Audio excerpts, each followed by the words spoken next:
got so motherfucking design on right now.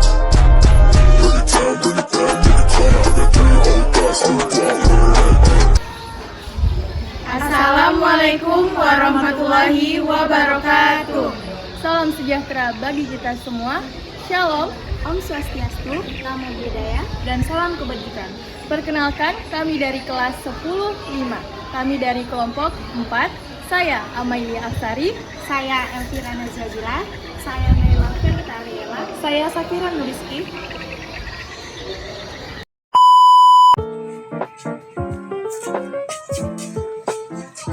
Kamu masih ingat nggak sih materi periodisasi sejarah?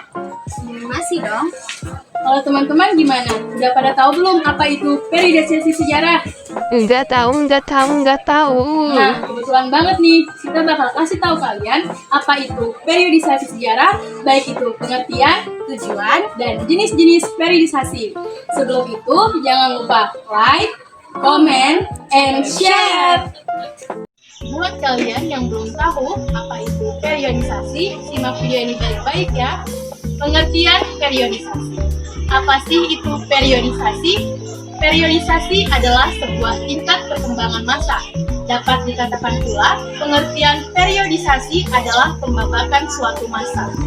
Pembabakan tersebut dilakukan karena adanya rentang waktu. Waktu tersebut adalah rentang yang sangat panjang, mulai dari awal manusia ada sampai saat ini. Hal tersebut yang membuat sejarawan atau para ahli sedikit mengalami kesulitan. Mereka mengalami kesulitan dalam memahami atau membahas sebuah masalah yang muncul. Oleh karena itu, para ahli dan sejarawan akhirnya membuat susunan. Susunan tersebut terkait dengan waktu atau masa, yaitu suatu periodisasi sejarah atau pembabakan masa. Sudah tahu belum mengenai pengertian dari periodisasi? Nah, selanjutnya kita akan mempelajari mengenai tujuan dari periodisasi. Tujuan dari periodisasi sebagai berikut. Yang pertama, mempermudah mendapat gambaran. Salah satu tujuan penting dari periodisasi yaitu mempermudah mendapat sebuah gambaran. Seseorang akan mengetahui sebuah peristiwa atau kejadian berdasarkan periodisasinya. Seseorang akan mendapatkan gambaran secara menyeluruh melalui periodisasi. Tujuan yang kedua yaitu menyederhanakan kisah sejarah. Sejarah adalah sesuatu yang panjang. Tidak hanya itu, sebuah kejadian di dalam sejarah ada kalanya terbilang rumit. Hal-hal seperti ini seringkali tidak menemukan titik temu.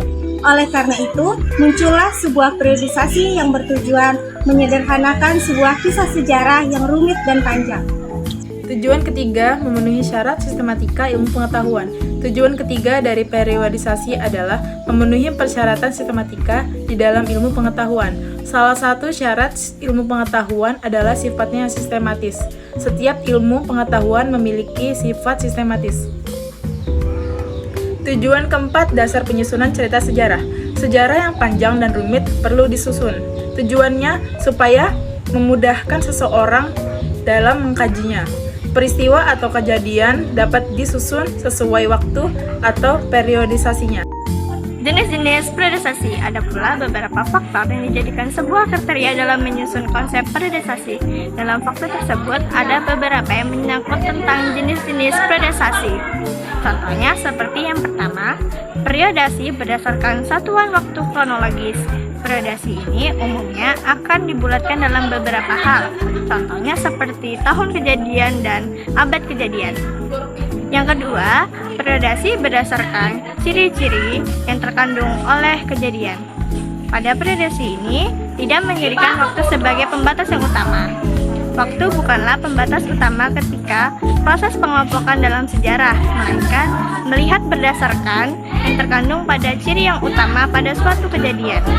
Yang ketiga, periodisasi berdasarkan ranting. Periodisasi berdasarkan ranting yaitu untuk memudahkan menguasai seluruh fakta yang ada di masa lalu. Mengenai fakta-fakta yang terjadi pada masa lalu, ada beberapa macam dan secara terperinci.